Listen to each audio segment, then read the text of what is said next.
Now we're going to do question 11, and that has to do with conditional probability, and you can see the appropriate formula on page 287. So here's the story. The table below shows the number of survey subjects who have received and not received a speeding ticket in the last year, and the color of their car. Find the probability that a randomly chosen person has a speeding ticket given that they have a red car. So this is question 11. So for A, there are the probability equals, and there's a total of 150 red cars, and 15 of the drivers of those red cars were giving speeding tickets. So that's 15 over 150, which reduces to 3 over 10. Now let's do part B. And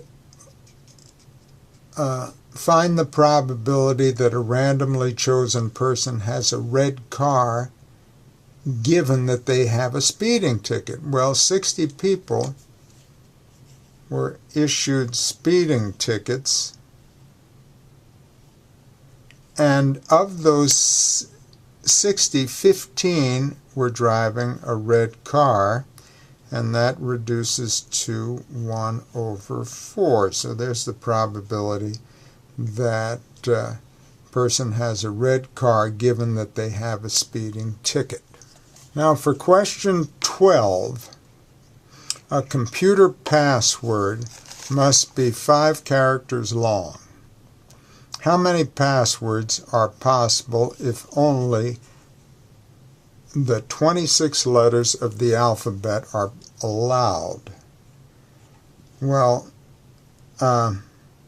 let's check this out. How many choices do we have for the first letter?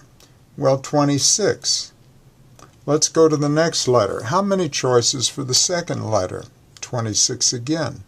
How many for the third letter? 26. How many choices for the fourth letter? 26. And how many for the fifth letter? 26. So we've got the product of 26 times 26. We've got 5 factors of 26, which equals 26 to the 5th.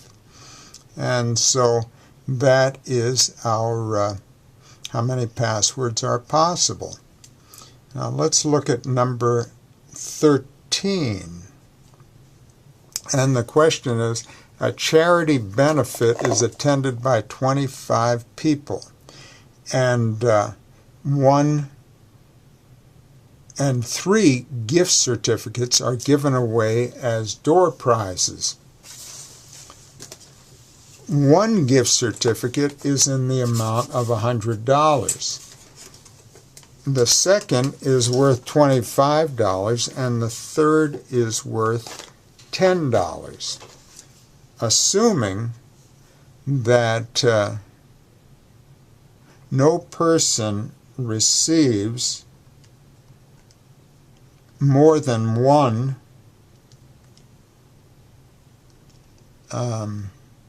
prize, how many different ways can the 3 gift certificates be awarded? So how many choices do we have for the first prize? Well, we've got 25 people. We've got 25 possibilities. Now, so 1 person has now received the first prize. How many people are left over to choose from for the second prize? Well, there's 24 people left over to choose from. Now, the first and second prize have been given away. How many people are left over to choose from for the third prize? And there's 23 people. So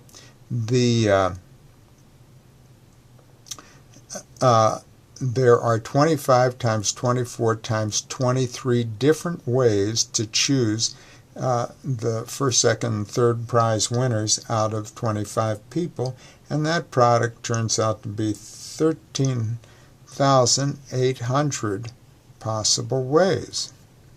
So, done. Question 14. In the 650 lottery game, a player picks 6 numbers from 1 to 50. How many different choices does the player have if order doesn't matter? Well, this type of event is called combinations, and it can be found on the formula can be found on page 299, and here is the formula, and it's called N choose R, and where N is the total number of possibilities and R is the number of choices you're going to make. And it equals the quotient of n factorial. N factorial is just, for example, 3 factorial is 3 times 2 times 1.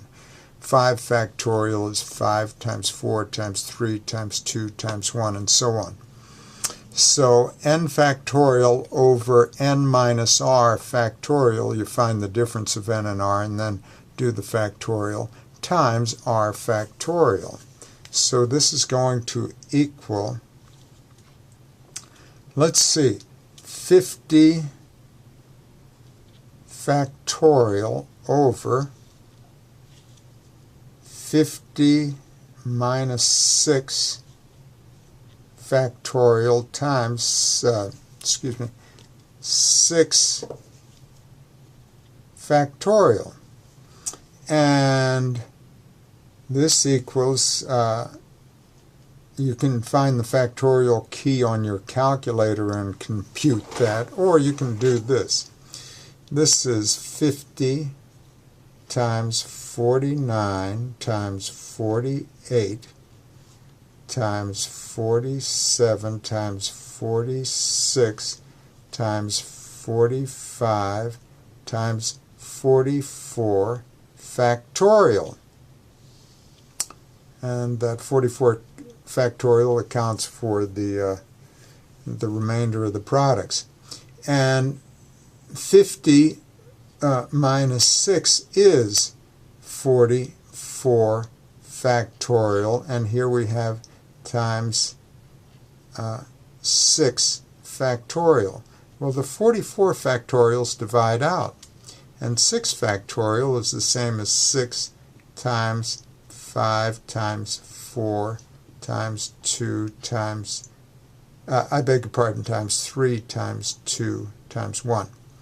Well, 6 times 8 is 48, so 6, 4, and 2, the product of 6, 4, and 2 is 48, so the 48's divide out. And 3 times 5 is 15, and 15 goes into 45 3 times. So now if we find this product of 50 times 49 times 47 times 46 times 3, we get 15,890,700 different choices.